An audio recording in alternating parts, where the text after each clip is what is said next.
بھائیوں، خالد بن ولید رضی اللہ عنہ نے صوبہ ایران کے اس لشکر کو شکست دینے کے بعد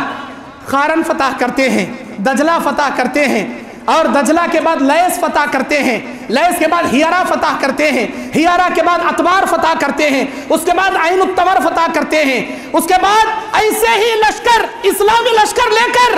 حضرت خالد بن ولید، یہ وہ صحابی ہیں جن کو اللہ نے آسمان سے سیف اللہ کا لقب دیا، اللہ کی تلوار۔ 100 جنگیں انہوں نے اپنی زندگی میں لڑی، 100 جنگیں، اللہ کی قسم ایک جنگ میں بھی خالد بن ولید رضی اللہ عنہ کو شکست دینے والا مائی کا لال پیدا نہیں ہوا۔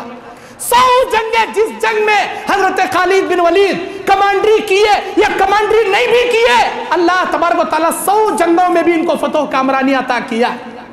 میرے دینی اور اسلامی بھائیوں، آج ہمارے بیجاپور میں کرفیو لگا گئے، پولیس آ گئی گئے، ذرہ کیا کی وہاں وہ دھوئے کے بڑے گیس کے وہ گولے اڑا رہی گئے، ہمیں چوہے بلا میں کیسا بڑھ گا تو بھاگتے بلی کو دیکھ کو اندر گھر میں گھس لے بیٹھ جاتے، کیا کہ بازار میں کرفیو لگ رہا تھے،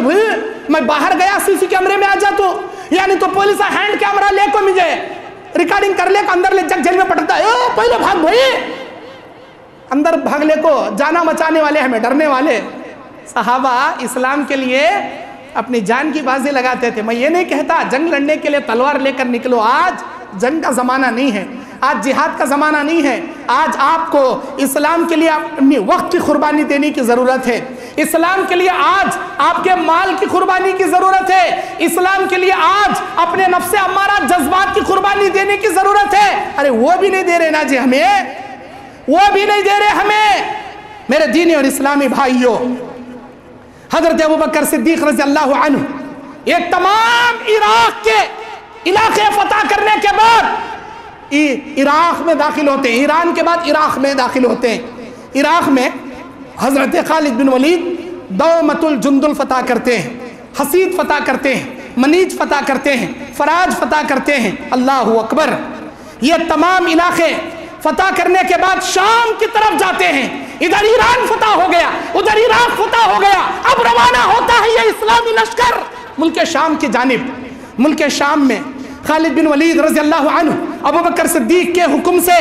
رومیوں پر، روم کے عیسائیوں پر حملہ کرنے کے لیے نکل پڑتے ہیں، جہاں 2,40,000 عیسائی مسلمانوں سے جنگ کرنے کے لیے تیار بیٹھے ہیں۔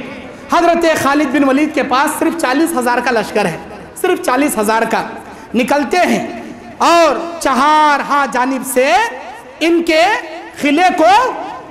یہاں تک کہ محصور کر لیتے ہیں۔ خالد بن ولید صحابی رسول، حضرت اکرامہ بن ابی جہل، حضرت عمر بن اکرامہ، سلمہ بن ہشام، عمر بن سعید، ایان بن سعید، ہشام بن عاص، حبار بن سفیان اور حضرت طفیل بن عمر الدوسی رضی اللہ عنہ جیسے جلیل القدر صحابہ اس جنگ میں شہید ہو جاتے ہیں، اس جنگ میں اپنی جان کی بازی دے دیتے ہیں۔ میرے دینی اور اسلامی بھائیوں، صحابہ کی قربانیوں میں سے ایک تنکا تھا جو میں نے پیش کیا، صرف ایک تنکا، ابھی پہاڑ باقی ہے۔ کیا سمجھتے ہیں صحابہ کی عظیم قربانیاں؟ یہ تھا ابوبکر صدیق کا زمانہ، اب اس کے بعد حضرت عمر فاروق کا زمانہ۔ 2.5 سالہ مدت ختم ہوتے ہوتے